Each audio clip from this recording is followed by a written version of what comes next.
Hi everyone, এই পেজের প্রথম ভিডিওতে তোমাদের সবাইকে স্বাগত। আজকে আমি তোমাদেরকে দেখাবো যে আমি ধারাকে ডিম কিভাবে রান্না করে খাওয়াই। সবসময় সেম রেসিপি আমি ফলো করি না, বাকিগুলোও আমি আস্তে আস্তে শেয়ার করব। তবে আজকে আমি শেয়ার করছি যে ওর একটা প্রিয় ডিমের রেসিপি। এই খাবারটা তেল নুন ছাড়া বানাবো। আমি ধারাকে নুন দেই না, তবে প্রয়োজনে তেল কিংবা অল্প ঘি দিয়ে আমি রান্না করি।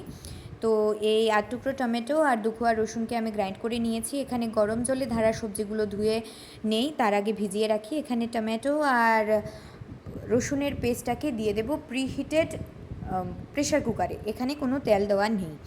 তারপর গাজর, আলু আর সামান্য পেঁয়াজ কুচি দিয়ে অল্প জল দিয়ে 2টো সিটি পর্যন্ত অপেক্ষা করব।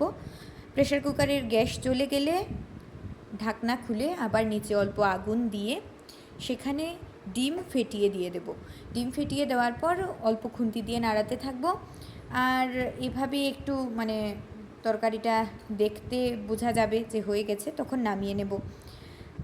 আমি ধারাকে গ্রাইন্ডারে কখনোই পেস্ট করে খাওয়াইনি, তো খাওয়ানোর সময় এটাকে হাত দিয়ে অল্প ম্যাশ করে খাইয়ে দেব।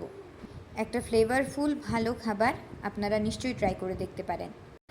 তো এই রেসিপিটা তাদের জন্য যাদের বেবিরা আস্ত ডিম খায় কিংবা যাদের বেবিদের আস্ত ডিম টলারেট হয়ে গেছে। যদি আপনার বেবি এখনও ডিম খাওয়া শুরু না করে থাকে, তবে আগে ডিমের কুসুম দিয়ে শুরু করবেন, তারপর ধীরে ধীরে আস্ত ডিম খাওয়াবেন। তো থ্যাংক ইউ ফর ওয়াচিং।